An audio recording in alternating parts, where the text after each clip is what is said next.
Sementara itu pemirsa, Ikatan Dokter Anak Indonesia mengimbau orang tua yang anaknya memiliki komorbid atau penyakit bawaan agar mempertimbangkan untuk mengikuti pembelajaran tatap muka.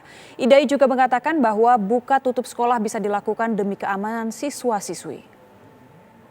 Memiliki komorbid pada anak ini bermacam-macam, mulai dari penyakit-penyakit yang kronik, gangguan imunitas, penyakit jantung bawaan atau penyakit yang didapat sejak lahir, tapi juga obesitas. Maka anak-anak dengan komorbid ini itu sebaiknya mengkonsultasikan atau orang tua membawa ke dokter terlebih dahulu untuk memastikan keamanan sebelum memutuskan untuk pembelajaran tatap muka.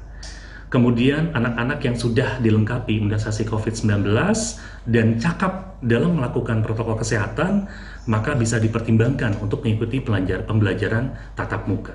Dan satu hal yang juga penting adalah surveillance. Setelah dilakukan pembelajaran tatap muka, maka harus dilakukan evaluasi apakah ada semacam transmisi di lingkungan sekolah dengan melakukan uji petik, sampling terhadap beberapa sekolah dan beberapa anggota dari komunitas sekolah. Pemirsa, kasus pelajar sekolah yang positif COVID-19 terus meningkat jumlahnya setelah sekolah melakukan kegiatan PTM. Lalu apa pendapat orang tua siswa mengenai pembelajaran tatap muka di tengah COVID-19? Kalau pendapat saya sih mendingan ditutup aja ya, karena di sekolahan anak saya sekolah juga ada yang terkena. Cuma memang beberapa hari aja, terus langsung di PTM lagi gitu. Apalagi sekarang lagi meningkat ya untuk COVID-nya gitu. Kalau saya sih pribadi sebagai orang tua mendingan seperti lagi kemarin aja jadi PJJ lagi. Pembelajaran jarak jauh lagi gitu loh, dikembalikan ke sana lagi gitu. Itu aja sih. Ada beberapa pendapat kalau nanti pembelajaran jarak jauh akan mengurangi efektivitas belajar anak bagaimana? Ya, harusnya kan dari kemarin juga ada ya untuk pemikiran seperti ke sana gitu loh. Cuma kalau misalkan nanti anak-anak tertular lagi, itu kan lebih memprihatinkan ya untuk kita sebagai orang tua gitu loh. Saya sih senang ya PTM udah mulai, tapi memang kebetulan anak saya juga ada yang temennya terkonfirmasi COVID dan memang sekarang lagi dibalikin lagi ke PJJ gitu.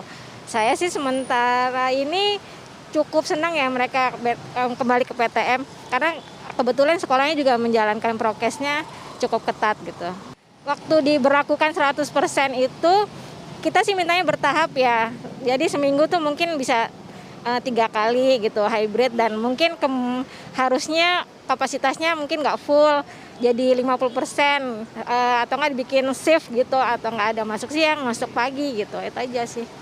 Saya secara langsung kemarin memang sempat berpikir harus tatap muka. Makanya saya berpesan terhadap wali murid yang lain agar mendukung tatap muka ini selalu harus selalu tatap muka, maksudnya begitu. Dan pemerintah saya sendiri juga gimana caranya memfasilitasi anak-anak, gimana caranya untuk agar infeksi ini jangan sampai berdampak lebih lanjut terhadap anak-anak kami.